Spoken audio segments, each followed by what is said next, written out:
रक्षाबंधन की बहुत सारी कथाएं और कहानियां प्रचलित हैं।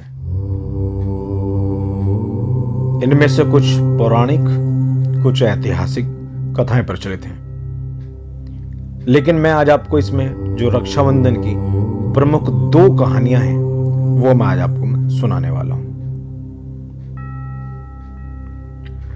रक्षाबंधन की सबसे प्राचीनतम एक कहानी है माता लक्ष्मी की कहानी। विष्णु पुराण के अनुसार भगवान विष्णु ने अपने भक्त बलि की परीक्षा लेने के लिए एक ब्राह्मण का रूप धारण किया। राजा बलि बहुत बड़े दानी थे। उनकी दानवीरता के किस्से बड़े दूर दूर तक राज्यों में फैले थे। कभी किसी को अपने द्वार से, कभी किसी को खाली नहीं लौटाते थे। उन्हीं की इस दानवीरता की परीक्षा लेने के लिए भगवान विष्णु ने एक ब्राह्मण का रूप धारण किया और उनके यज्ञ पर पहुंचकर दान में 3 पग भूमि मांग ली। और यह रूप था उनका वामन अवतार।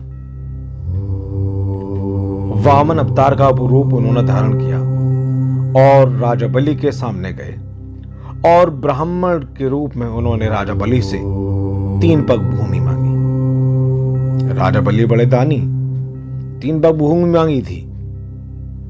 सहर्ष उनको हां कर दिया। बलि ने मांग स्वीकार की तो प्रभु ने 1 पग में सारा आसमान नाप दिया, तो दूसरे पग में पूरी जमीन नाप डाली। बाली समझ गए कि प्रभु उनकी परीक्षा ले रहे हैं। इसलिए बाली ने प्रभु का 30 पग अपने सिर पर रख लिया और उनसे विनती की कि मुझे स्वीकार कर मेरे साथ रहे।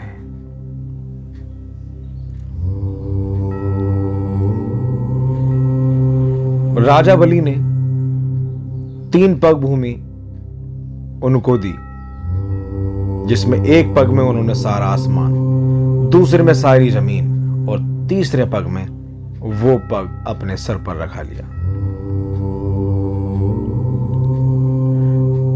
भगवान विष्णु को राजा बलि की ये दानवीरता बहुत प्रभावित की और राजा बलि से कहा कि मांगो, तुम मुझसे क्या वरदान मांगना चाहते हो। राजा बलि ने कहा कि प्रभु, यदि आप मेरी इस दानवीरता से अगर यदि आप प्रसन्न हैं तो मैं आपसे मांगता हूं कि प्रभु, मैं जब भी और रहूं, जहां भी रहूं, मुझे आपके ही दर्शन होते रहें।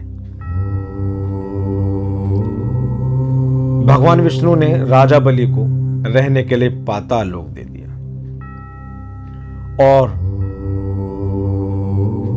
चूंकि भगवान विष्णु ने राजा बलि को यह वरदान मांगने के लिए कहा था, तो भगवान विष्णु को राजा बलि की बात माननी पड़ी और उनके साथ पाताल लोक चले गए और उनके साथ पाताल लोक में रहने लगे। ऐसे में भगवान विष्णु के ना लौटने पर माता लक्ष्मी परेशान हो गई।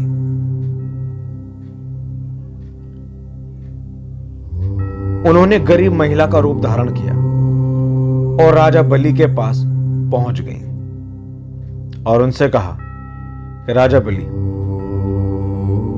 मुझे मेरे पति लौटा दें और इसमें आप ही मेरी सहायता कर सकते हैं। राजा बलि ने कहा कि मैं आपकी क्या सहायता कर सकता हूं। मैं आपके पति को किस प्रकार लौटा सकता हूं? मैं अपनी सेना भेज सकता हूं, मैं स्वयं जा सकता हूं।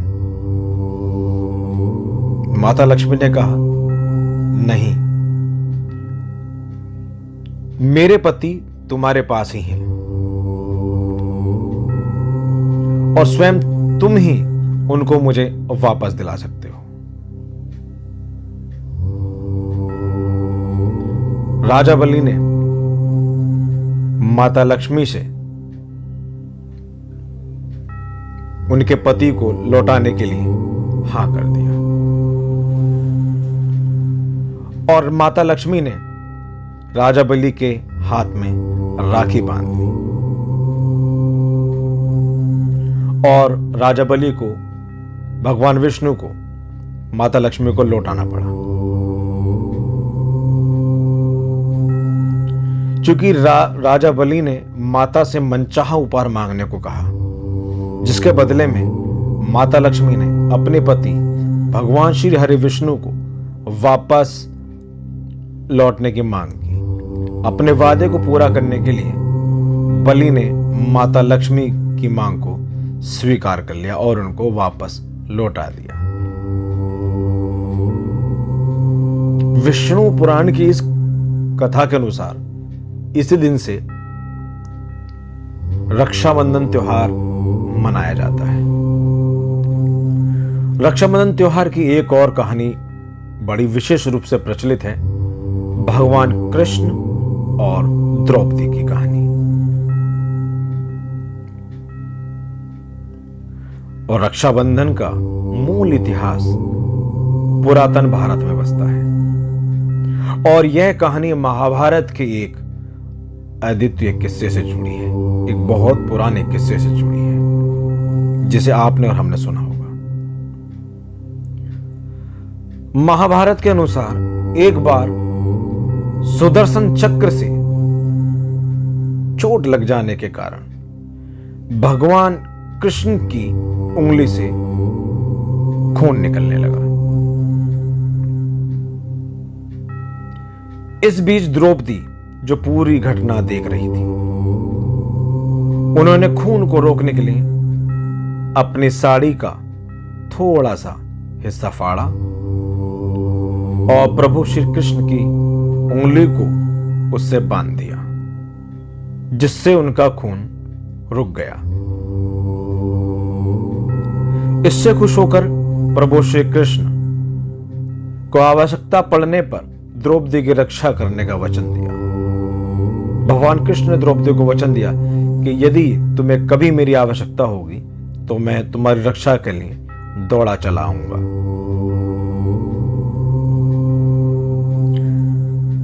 वहीं द्रौपदी के चीरहरण जब हो रहा था, चीरहरण के दौरान जब वो भगवान को याद करने लगी, वो जब भगवान कृष्ण को याद करने लगी, जब पूरी सभा में उसको नग्न किया जाने लगा, जब उसने दिल से भगवान श्री कृष्ण को याद किया, भगवान कृष्ण दौड़े चले आए। उनको वो वचन याद आ गया और उन्होंने अपना वचन निभाया और द्रौपदी के मान सम्मान को बचाया, उसकी लाज को बचाया। भाई ने बहन की रक्षा की थी। उसी दिन से हम ये त्योहार रक्षा बंधन के रूप में मनाते आ रहे हैं। इस दिन भाई बहनों की रक्षा का वादा करते हैं और प्रण लेते हैं। बहन एक छोटा सा धागा रक्षा सूत्र भाई की कलाई में बांधती है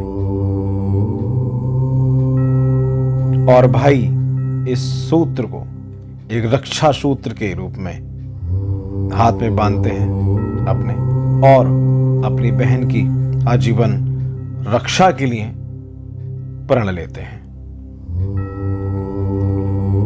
यही है बड़ा प्यारा सा त्योहार रक्षाबंधन। आइए हम सब भाई भी अपनी बहनों की रक्षा का प्रण लेते हैं। सदैव हम अपनी बहनों की रक्षा करेंगे, उनकी सहायता करेंगे। यह थी रक्षाबंधन की कहानी। आपको पसंद आई है तो जरूर इस वीडियो को लाइक करें, चैनल को सब्सक्राइब करें। ऐसे ही इस चैनल पर आपके लिए मैं नई नई कहानियां और कथाएं लेकर आता रहूंगा। मिलते हैं अगली कहानी में। जब तक के लिए नमस्कार।